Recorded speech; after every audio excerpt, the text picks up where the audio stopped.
Episode 11 starts very heavy. We dive into the sounds of gunshots, screams, and also painful expressions. It was hype, but it was more sad than hype. In the beginning, Armin and Connie set the episode tone so well. Their expressions told many words. The episode tone is what makes AOT AOT. Connie shooting his friends again and again was very powerful. However, Armin does need to man up. He got the Colossal Titan powers but ought to not use them.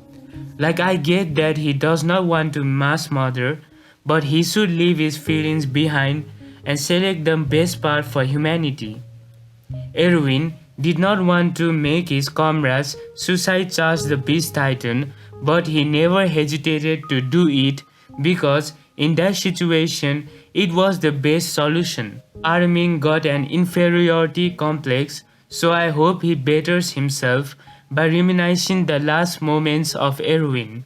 I have talked about Armin and Connie, but others also had many good moments. Armin and Reiner do their Titan things as always. Now that they are in the gang, they are so reassuring. Their strengths were showcased perfectly in this episode. Amidst this battle, a huge problem arises. The Azumabitos say that they require at least half a day to make the plane fly, but they come up with an ingenious plan to hijack the plane with the boat so that they can have more time for maintenance.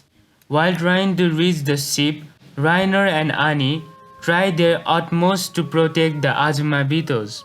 Flushy finds this out and tries to destroy the ship to sabotage their plans.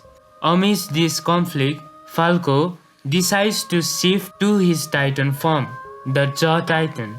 It is warned to him that he will lose his sense of reasoning, but Falco still transforms to help the anti-Jaegerist. John and Mikasa tag team the mob characters out. The conflict was evident in this episode. Mikasa was such a badass this episode. She is the only person that could match the badassery of Levi. This blood rain scene was such an awesome part of the episode, but there is a bitter aftertaste of killing her friends. It was full of actions, yet contained sad undertones. That is the thing that makes AOT so good. The fights are so motivated by the story. It does not feel forced, and everyone fulfilled their roles. However, the MVPs of this episode are not the youngsters but the experienced adults.